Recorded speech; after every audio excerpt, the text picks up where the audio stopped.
Magandang umaga po mga kapatid. Muli po tayo ay dadako sa ating mensahe sa umaga pong ito. At ang ating mensahe po ay isang katanungan.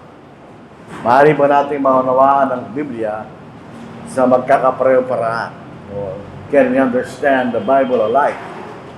Ito po ay isang matagal ng pinag-uusapan sa larangan ng pananampalataya. Pwede ba nating maunawaan ang Biblia sa kanyang tamang paraan?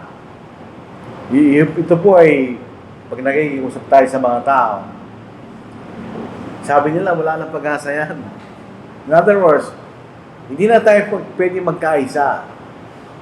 Dahil ang kailang dinadahilan, hindi na natin pwedeng maunawaan ang Biblia sa parehong paraan, kanya. Ang sinasabi nila palagi, interpretation mo yan, kanya. Yan ang naintindihan mo. Itong naintindihan ko, kaya hindi tayo talaga kahit kailan ay pwede magkaroon ng pagkakaisa sa larangan ng pananampalataya. So, yung mga denominasyon, dinidiscuss lang nila yan. Hindi natin pag-usapan yan, kanya. Wala na tayong pag-asa dyan kasi talaga hindi natin pwedeng maunawaan ng Biblia sa parehong paraan, ganyan. Kasi makikita natin na tayong paraan para magkaroon tayo ng pagkakaisa. Kung wala tayong mga tao, ay maunawaan nila ang Biblia sa parehong paraan. If all people will understand the Bible alike, may kakaroon tayo ng pagkakaisa, siyempre. Yan lang ang tayong makikita natin. Yan lang tayong paraan. At yan ay sinasabi ng Panginoon. Kung sinanalangin, ito talaga tunay na panalangin ng Panginoon. Yung Matthew chapter 6, hindi actually Lord's Prayer yun. Tinuruan lang tayo para manalangin. Ito ay misyong panalangin ng Panginoon sa kanyang Ama na magkaroon ng pagkakaisa kanya. Basahin natin. Sa verse 20 hanggang verse 21.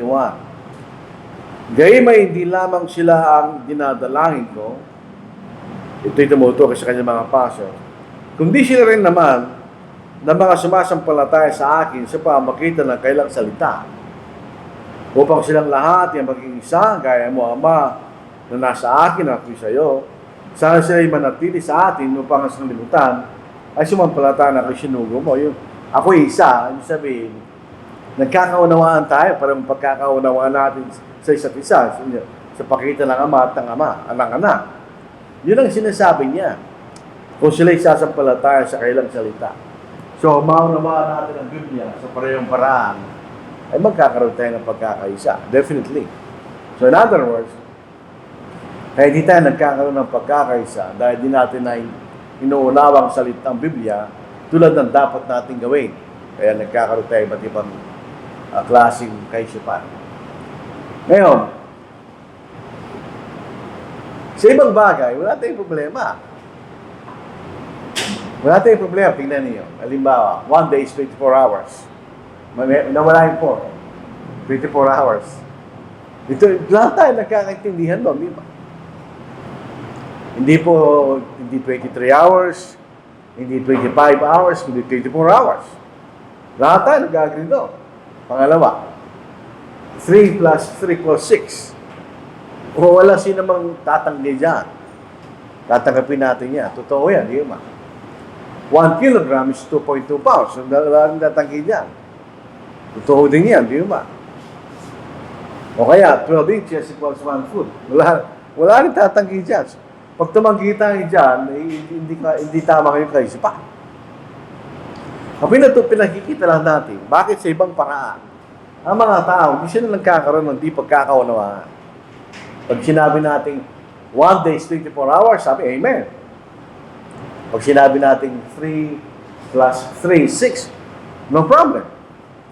Pag 1 kilogram is 2.2 pounds, wala na problema yun.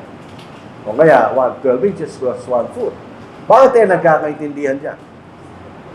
Kasi tinatanggap natin ang parehong standard ng pagsukat, ng timbang, at ng math. Kinikilala natin yung rules. So wala tayong problema, di ba? Pagka sinabi natin 12.5 inches equals 1 foot, mayroong mag-guidance tagli sa'yo. Susukatin natin nga, hindi tama sinasabi mo. So pag tayo nagkakaintindihan sa parehong batayan, wala tayong problema. Totoo yan sa ibang bagay. Bakit dito totoo sa Biblia. Isipin po natin yun. Bakit pagdating sa Biblia, ay hindi natin pwedeng maintindihan. Kung babasahin po natin ang sinasabi ng Biblia, pwede natin siyang maintindihan na pare-pareho. Basa po tayo naman. Si Pablo, sa Ephesians 3 verse 4, sa inyong pagbasa ay maunawa ninyo ang aking pagkaunawa sa iwagan ni Kristo. Sinasabi ni Pablo, iba-iba ang inyong interpretasyon kanya sa aking pagkaunawa sa iwagan ni Kristo kanya. Hindi. Sa pagbasa ninyo kanya ay maunawaan ninyo ang necessary inference sa parehong paraan ang aking pagkaunawa sa iwagan ni Kristo kanya. Ito rin sa 5:17 ng Ephesians. Kaya huwag kayo maging mahangal sa magsalamang kung di nanawaan ninyo kung ano kalooban ng Panginoon. Paano natin maunawaan ang kalooban ng Panginoon sa iba't paraan? Sabi, isa lang, dapat yung pagkaunawa sa kalooban ng Panginoon. Sa 1 chapter 8 verse 31. Sabi, pwede maging batayan na walang alinlangan. Pagkatapos sinabi ni Jesus sa mangudyong sumasampalataya sa Kanya, kung kayo mananatili sa aking salita, tunay nga kayo mga lagad ko, niya. At inyong malalaman ang katotohanan at ang katotohanan papalaya sa inyo. Sabi niya, malalaman niyo ang katotohanan. Ilang katotohanan, isa lang. Sabi siya, isang pagkakaunawa sa katotohanan, di ba? Tulad ng talatang ito, nagsasabi sa atin, pwede nating maunawaan ang Biblia sa parehong paraan. Sa tamang paraan, na ayon sa sinasabi ng banal na kasulatan. Hindi kailanman sinasabi ng Biblia na hindi natin siya maunawaan. Wala sinasabi ko ng Biblia. Ang sinasabi, tingnan ninyo, pwede nating maunawaan, pwede nating malaman sa parehong paraan. Isipin niyo. Pag sinasabi natin, hindi natin pwede maunawaan ang Biblia sa parehong paraan. Ininsulto natin ang Diyos. Sinasabi natin ng Diyos ang pinakamakapangyarihan, pinakamarunong sa lahat. At ang Diyos ang lumalang sa ating kaisipan. Hindi na natin ginawa yung kaisipan natin, ito galing sa Diyos. Isipin natin, magbibigay pa siya ng aklat ng ating kaisipan na hindi maintindihan. Insulto sa Diyos yun. Bakit naintindihan natin iba-ibang mga aklat na ginawa ng tao na walang alinlangan? Pagdating sa Biblia, ay hindi natin siya maunawaan sa parehong paraan. Di ba, parang ininsulto natin ng Diyos? Nandito, ang Diyos may limitasyon siya. Gawa siya ng aklat, hindi natin maintindihan. Parang sinasabi natin, di siya marunong. Delikado yan, mga kapatid, insulto sa Diyos. Sa sabi ni Pablo, inutusan tayo ng Diyos na unawain natin. Gamitin natin sa wastong paraan ang salita ng katotohanan. Bakit niya iutos sa atin yan kung hindi natin maunawaan ang Biblia niya, ang aklat niya? Parang niloloko tayo ng Diyos, di ba? Sa 2 Timothy chapter 2 verse 15, pagsikapan mo umarap na subok sa Diyos, manggagawa lamang dapat ikahiya. Wala kang dapat ikahiya. Bakit? Pagka tayo po ay, halimbawa, nagtatrabaho sa isang kumpanya, at ang produkto nyo ay palpak, nakakahiya. Pwede wala kang dapat ikahiya. Bakit? Na gumagamit ng gusto sa salita ng katotohanan. Isipin po natin, wala natin gagamitin ng gusto ang salita ng katotohanan, hindi natin sa maunawaan, sa tamang paraan. Di ba, may mga anak natin dati, bumibili sila ng mga kit na ina-assemble nila yung laruan. Tapos magbibigay sila instruction na hindi mo maintindihan. Maraming ka na sa mga laruan. Imbes na maayos mo yung assembly, lalo ka lang nito. Minsan, gagawin mo na lang common sense. Ganun ba ang salita ng Diyos? Sinasabi na gumagamit ng basto sa salita ng katotohanan. So, paano natin gagawin sa basto kung hindi natin pwedeng maunawaan sa parehong paraan? Hindi ba mga kapatid? Makikita din po natin. Sinasabi, magsalita lang tayo isang salita. Tapos iba-ibang ating pagkaunawa. Paano yun? Ngayon sa una Corinto chapter 1 verse 10. Mga kapatid, ngayon ay nananawagan ako sa inyo sa pamagitan ng pangalan ng ating Panginoon Jesucristo. So ito'y katoridad ng Panginoon na kayo lahat ay magsalita lang isang bagay lamang kanya. Paano tayo magsasalita isang bagay lamang kung iba-iba ang ating pagkaunawa? At huwag magkaroon sa inyo ng mga pagkababahagi, kundi kayo magkaisa sa isang pag-iisip at layunin lang. Anong pinanggagalingan ng pagkababahagi? Kundi tayo nagsasalita sa bagay lamang, di ba? So ito nagsasabi sa atin, kung magsasalita ng isang bagay lamang, nauna pwede nating maunawaan ng salita sa tamang paraan. Pare-pareho, kaya magsasalita lang tayo isang bagay lamang. Kung hindi natin siya maunawaan na pare-pareho, paano tayo magsasalita isang bagay lamang? Iba-ibang sasabihin natin pagka gano'n. Pero sabi ni Pablo, isang bagay lamang ganyan. So sa ating pag-aaral, pwede nating maunawaan ang Biblia sa isang paraan kung tatanggapin natin at gawin natin kung ano yung ng Biblia. At doon tayo magkakaisa. Makikita natin ang pagkakaroon natin ng hindi pagkakaisa, hindi sa sinasabi ng Biblia, kundi sa hindi sinasabi ng Biblia. Tingnan nyo, patunayan po natin. Ito yung mga simple halimbawa lang para na maintindihan lang natin. So, Genesis chapter 3, 1 to 6. Lahat tayo agree na may fruit. May bunga ng punong kahoy ito. Nag-agree tayo ito. Anong klase? Hindi natin alam.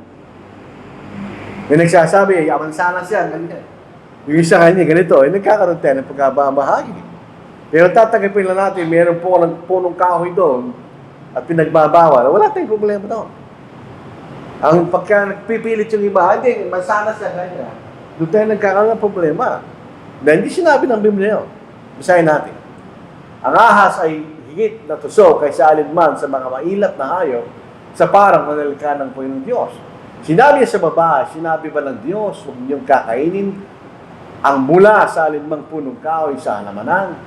At sinabi ng babae sa ahas, makakain namin ang bunga ng mga punong kahoy sa halamanan.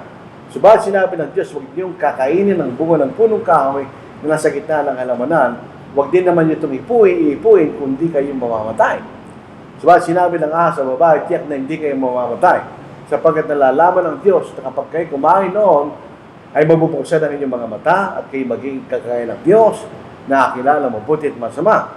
Kaya at nang makita ng babae ng bunga ng punong kahoy ay mabuting kainin na kalugod sa paningin na dapat nasahin upang maging matalino, siya'y pumitas ng bunga nito at kinain at binigyan din niya ang kanyang asawa ng asawa niya at siya'y kumain. So mayroong punong kahoy doon, di ba? Pero ano klaseng punong kahoy? Hindi natin alam. Naintindihan ni Eva yung sinabi ng Diyos sa verse 12:3, di ba? At sinabi ng babae sa ahas, makakain ka kanya. Ang problema lang, pinabayaan ni Eva ay Satanas na magdagdag ng salitang hindi kayo mamamatay. Pero lahat ng mga bagay doon, kakaisa tayo. Punong kahoy na pinagbabawal, kinain nila, nagkasala sila. Pero ano klaseng punong kahoy? Hindi natin alam. Ito ang problema ni Eva. Tiyak na hindi kayo mamamatay. Yun ang pinaniwalaan niya. Baliktad sa sinabi ng Diyos. Pero otherwise, kung doon tayo sa punong kahoy na pinagbabawal, nagkakaisa lahat ng tao doon.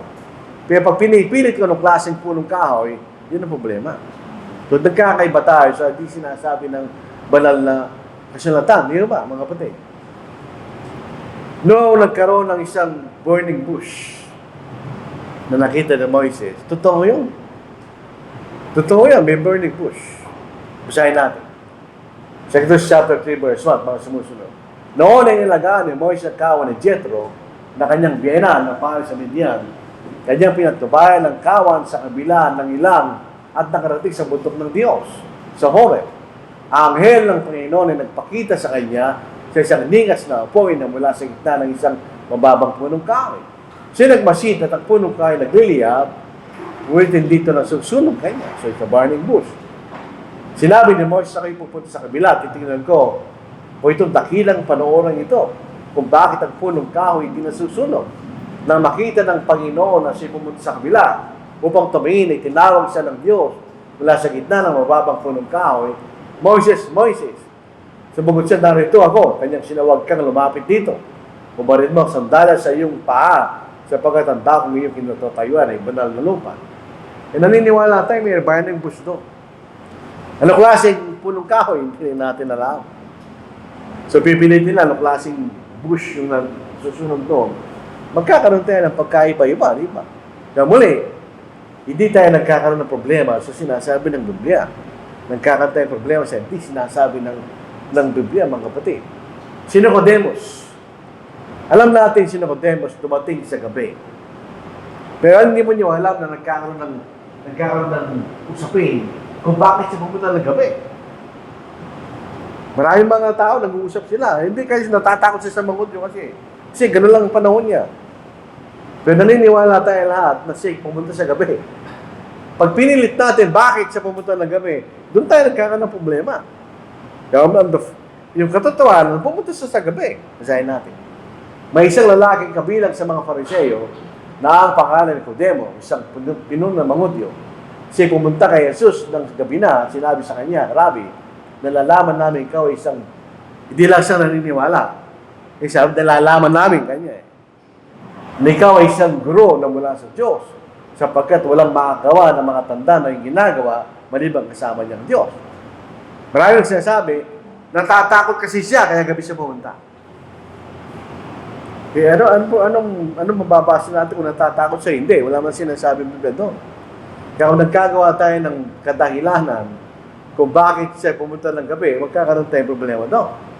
Isa pang halimbawa, sa 1 Corinthians chapter 15, pag nabuhay tayo magulit, magkakaroon tayong panibagong katawan. Ang alam lang natin, ito isang espiritan na katawan. Alam, itsura nun, hindi natin alam. Kaya meron ako nakinarinig na mga matatatang mga karal, nung ako'y kabataan. Ganito ang katawan na yan, guys. Sabi na, ganito ang katawan na yan. Hindi man sila nagkasundo. Dahil pinag-uusapan nila ay isang bagay na hindi sinasabi ng Biblia. Pero kung mananatili lang tayo sa sinasabi ng Biblia, wala tayong problema. Lahat ng dibisyon ay dinudulot ng mga bagay hindi sinasabi ng Biblia. Tayo magkakaisa kapag mananatili lang tayo na sinasabi ng banal na salita. So, yung mga problema doon sa payak na halimbawa lang para maintindihan lang natin, ay hindi yung sinasabi ng Biblia, hindi tinuturo ng Biblia. Doon po nagkakaroon ng problema kasi nag-speculate ka sa mga bagay hindi naman sinasabi ng Biblia. Kung mananatili tayo sa sinasabi ng Biblia, magkakaroon tayo ng pagkakaisa. Ngayon, sa mga bagay na sinabi ng Biblia, pabayaan mo na yun. Ibig siya, hindi mahalaga sa atin yun, kaya hindi pinalam ng Diyos. Ang mga bagay na lihim ay para sa Panginoon nating Diyos. Ngunit ang mga bagay na hayag ay para sa atin at sa ating mga anak, magpakailanman, upang ating magawang lahat ng mga salita ng kautusan. Ano bang mga importante? Yung hayag, yung sinasabi sa atin. Kung mananatili lang tayo sa sinasabi sa atin, magkakaroon tayo ng pagkakaisa. Yan, para magkaroon po tayo ng mas konkretong pagkaunawa, tumingin po tayo sa kaligtasan. Pwede nating maunawaan sa pareho-parehong paraan ang mangutos na may kaugnayan sa kaligtasan.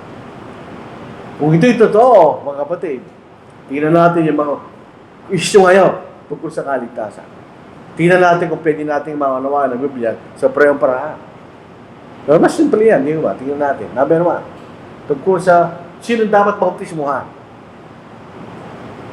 What proper subjects for baptism. Kaya nakikita natin, may binabautismo sa sanggol.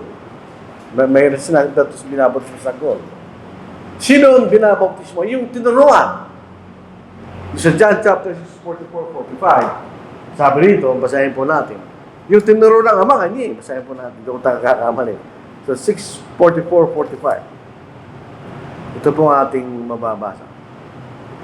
Walang tao na makakalapit sa akin, malibang ilapit siya ng ama na nagsugo sa akin, at siya'y muling kung bubuhayin sa uling araw. Nasusulat sa mga propeta at tinuruan silang lahat ng Diyos. Ang bawat nakarinig at natuto sa ama ay lumalapit sa akin. Sa paalang paraan. Sa pangalan ng Ebanghelyo, di ba? So, tinuruan. Sila'y sumampalataya. Ang sumasampalataya at bautismo ni maliligtas. Sila nagsisi. Sabi ni sumagot si Pedro, anong gagawin namin? Magsisi kayo, kanya. At magpapautis bawat sa inyo. Kailangan nating ipahaya. Sinasabi ni Pablo sa Romans chapter 10, verse 9-10, ang pagpapahaya ginagawa sa bibig upang sa kay kaliligtas.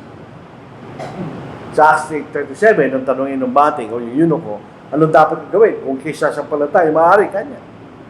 So, yun ang makikita natin dapat bautismuhan. Yung pwedeng turuan, yung pwedeng sumampalataya, yung pwedeng magsisi, yung pwedeng magpahayag ng pananampalataya niya. Yun ang sinasabi ng Biblia. Ngayon, may nagsasabi, yung mga Presbyterian, yung mga Katoliko, yung mga Anglican, Methodist, yung mga Aglipayano, sinasabi nila, ang mga sanggol ay pwedeng bautismuhan. So, ano problema to? Sinasabi nila, mayroon daw na bautismuhan ng buong isang bahayan. Nung po sa Acts chapter 6 and verse 15, mayroon po, isang bahay ni Lydia ay nabautismuhan.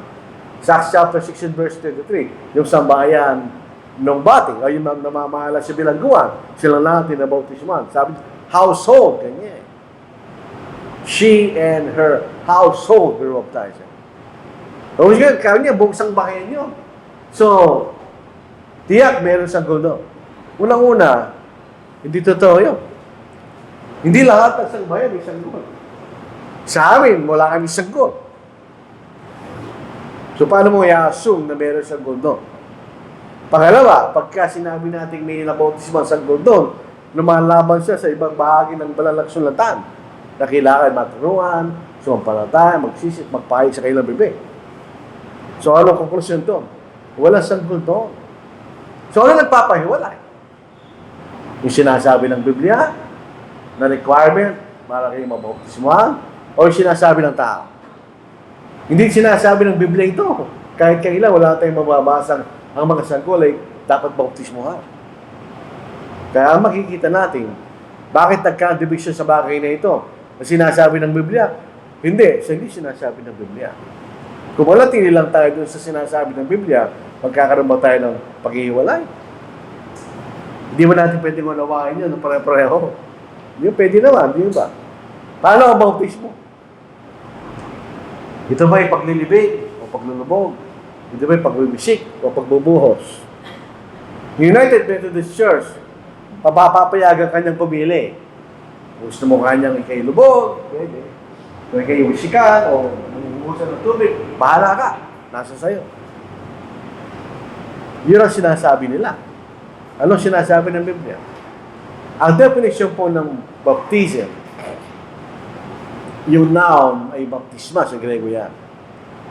Ang verb ay baptizo. Nang ibig sabihin to immerse, plunge, overwhelm, submerge, dig. Lahat yan, lubog. Yan ang definition ng salitang yun. Ikaw ilulubog sa tubig. At lahat ng mga marunong sa salitang Grego, sumasangayon sila dyan. Ang katunayan, yung Greek Orthodox Church na umiwalay sa Roman Catholic Church noong 1054 AD, nilulubog nila isang go. Pag binibinyagan nila. Dahil sila ay Greek. Alam nila ang kahulugan. Ngayon, ito isang paglilibing, number 1. Nangangailangan ng maraming tubig. At ito yung proseso na ikipapasok sa tubig. Basahin po natin. Romans chapter 6 verse 4, sinasabi, tayo inilibing, ganyan. Basahin natin para maliwalag po sa atin, hindi tayo nag-iimbento ng salita. So ito yung paglilibing. Ngayon, tanong, nakakita na ba kayo ng kumuha ng content ako, tapos binisikan, nalibing na. Kaya kayo tayo ay nilibing na kasama niya sa pamagitan ng bautismo tungo sa kamatayan. Na kung paano si Kristo ay muling nabuhay mula sa mga patay sa pamagitan ng kalatin ng Ama, gayon din naman tayo makakalakad sa panibagong buhay. So ito is paglilibing. Sabi ni Pablo sabi sa John chapter 3 verse 23, sabi niya si Juan ay nagbabautismo sa salo na malapit sa Enon sapagkat maraming tubig doon. So nangangailangan maraming tubig. Nang ipinahayag nung eunuko ang kanyang pananampalataya, inutusan ni Felipe na itigil ang karo at sila'y kapwa lumusog sa tubig kanya. Yun ang sinasabi ng Biblia. So, sa papunta yun? Hindi papunta sa paglulubog. Ito yung kalakaran ng Biblia hanggang sa panahon na ito. Ang pinakaunang winisikan bilang binyag ay ang pangalan po si Novatian noong 251 AD. Siya nagkaroon ng sakit na malapit sa mamatay. Kaya siya winisikan sa kanyang higaan. Yung kayo nagkauna-una ang recorded na main winisikan bilang binyag o bautismo. Tapos, dito po nung 753 AD, si Pope Stephen III, or Stephen III, siya ay nagsabi to be used in case of emergency only. Kung mamamatay na yung tao kanya, hindi na pwedeng ilubog, wisikan na lang yun. At naging official, yung pagwiwisik, Council of Ravenna, 1311, na ang pagwiwisik ay maaaring palitan sa paglulubog at anytime, kahit hindi emergency. So, saan nagkakaiba yan? Yung sinasabi ng Biblia o hindi sinasabi ng Biblia? Maniwalag sa hindi sinasabi ng Biblia. Ang salitang wisik, hindi baptisma o baptismo. Rantiso, magkaiba salita. So, paano natin pensa pareho silang salita? Hindi rin sila synonyms. So, ngayon muli, nagkakaiba dahil sa mga bagay hindi sinasabi ng banal na salita. Anong klaseng music ang kailangan inuutos sa atin sa pagsamba? Doon po sa Efeso, chapter 5, verse 19. Sa Colossians 3:16, ito'y magkahawig ng mga talata. Maliwanag pa sa sikat ng araw na ito'y pag-aawitan. Basahin natin. Pag-aawitan. Ito po ang ating mababasa. Kayo'y magsalita sa isa't isa sa mga awit at mga himno at mga awit espiritual na sa mga puso ay nag-aawitan at gumagawa ng himig sa Panginoon. Sa inyong puso kanya. Sa Colossians 3:16, mas maliwanag pang sinabi ni Pablo, manirahan ako sa gala sa inyo salita ni Kristo ayon sa lahat ng karunungan, magturo at magpapalahanan kay sa pamamagitan ng mga salmo at mga himno at mga awit espiritual na umaawit na may pagpapasalamat sa Diyos sa inyong mga puso kanya. So, ano mababasa na? Maawit. So, saan natin mababasa yung panugtog? Sa Bagong Tipan. Wala tayong mababasa. Sa katunayan, may dalawang klaseng music. Yung isang vocal o a cappella, sabi niya, or instrumental music. So, pag sinabing vocal, ito yung sa bibig, maawit. Pag ito instrumental, sa pamagitan ng musical instrument. Pareho lang po yan. Ginagamit do, re, mi, fa, sol, la, ti, do. Yan yung ginagamit nila. Yung isa, ginagamit siya sa instrumento, yung isa sa bibig. So, dalawang klaseng music yan. Ngayon, saan natin mababasa sa Bagong Tipan tungkol sa tayo tumugtog? Wala. Ang mababasa natin, maawit. So, tayo po'y nagkakaroon ng division, hindi sa sinasabi ng Biblia. Hindi sinasabi ng Biblia. Wala sinasabi tungkol dito. Kahit ano pang saliksikin mo ang Bagong Tipan, wala kang mababasa dyan. Umaawit lang talaga. Lahat nagkakasundo rito. Kahit gumagawit ng panugtog, naniniwala sila ang pag-aawitan ay tama. Wala tayong problema to. Nagkakaproblema pag pinipilit nila, pwedeng gumamit ng panugtog. Dahil hindi sinasabi ng Biblia yun. Again, meron tayong problema sa mga bagay na hindi sinasabi ng Biblia. Anong pangalan ng iglesia? Napakaraming pangalan ng mga iglesia. Iba-iba. Pero tandaan natin, si Kristo nating Panginoon, nagtayo lamang siya ng isang iglesia, di ba? Sabi dito sa Acts 2:28, na binili niya ng kanyang sariling dugo. Ingatan niyo ang iglesia ng Diyos, na binili niya ng kanyang sariling dugo, ganyan. Sa Matthew 16:18, sa Ephesians 4:4, there is one body, tumutukoy sa iglesia, na sabi ng I will build my church, isa lang. Bakit iba-iba yung pangalan? Ang iglesia po, bisan tinutukoy bilang iglesia. Bilang kaharian sa Colossians 1:13, lipat tayo sa kaharian ng anak ng kanyang pag-ibig o bilang katawan. Sinasabi sa Ephesians 1:22-23 na siyang pangulang lahat ng mga bagay sa iglesia, nasa niyang katawan. Ganyan. Tapos, isang kasintahan ay kakasal. Yung sa Ephesians chapter 5:25 to verse 27.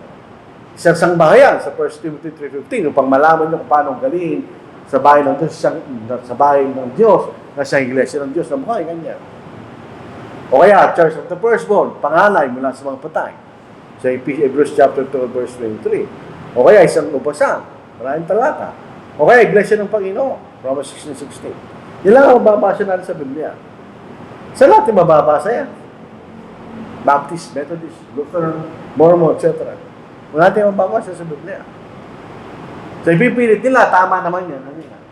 Wala naman tayong mababasa ng gano'n. Kung dito pa, wala na tayong problema, wala nang gagamitin nila eh. Pero paano ito? Wala tayong mababasa. So again, makikita natin, tayo nagkakandibisyon sa mga bagay hindi sinasabi ng Biblia. So sino may kasalanan? Bakit hindi natin naunawaan ang Biblia sa tamang paraan? Ang tao, hindi ang Diyos. Merong paraan na maunawaan natin sa tamang paraan ang salita ng Diyos, mga kapatid. Meron pa ibang dahilan. Bakit di natin naintindihan allegedly ang salita ng Diyos sa tamang paraan? Hindi sila naniniwala kung ano sinasabi ng Biblia. Majority ng mga tao kinakausap natin ang sinasabi nila. Oh, alam ko sinasabi niya, ganyan. Pero para sa akin, hindi yung sasabihin niya. So, hindi siya naniniwala sa sinasabi ng Biblia. Ang pinaniniwala niya, para sa akin, ganyan. Marami tayong nakakausap. Ang bautismo ay paglulubog. Oh, tama yan. Pero para sa akin, pwede rin kaya pagwiwisik. So, hindi sila naniniwala sa sinasabi ng Biblia. Pangalawa, tradisyon. Tayo po'y biktima nito. Alos lahat tayo naging Katoliko dahil ang mga magulang natin, yung mga ninuno natin Katoliko. Kaya tayo naging Katoliko na wala tayong kinahalaman. Ito po ay relihiyon bago ka pa'y pinanganak. In other words, kung Katoliko yung mga magulang mo, yung magiging anak mo, Katoliko yan. So, settled na yan bago ka pinanganak. So, ano kayo, wala kang isip ngayon, para kang robot. Yun ang maling bulag ng pananampalataya. Tanongin mo yung Katoliko, wala silang naiintindihan. Kasi naging Katoliko lang sila dahil yung mga magulang Katoliko. Wala silang kinalaman sa kanilang pagiging Katoliko. Pero sila inconsistent. Kung tayo nabubuhay sa tradisyon, tingnan mo yung problema ng magulang sa anak. Hindi sila pareho ng pagdadami. Hindi sila pareho ng pamumuhay. So, hindi sila consistent sa tradisyon.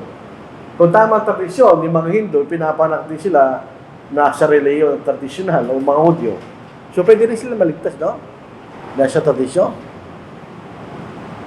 Dahil sa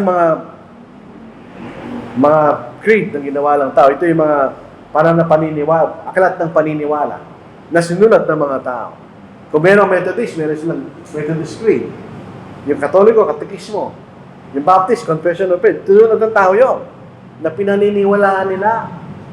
Kaya hanggat andiyan yung mga aklat ng paniniwala na sulot ng mga tao, hindi tayo magkakaroon ng pagkakaisa. Ini-chepera nila yung Biblia. Ang pinaniniwalaan nila yung kanilang aklat ng paniniwala.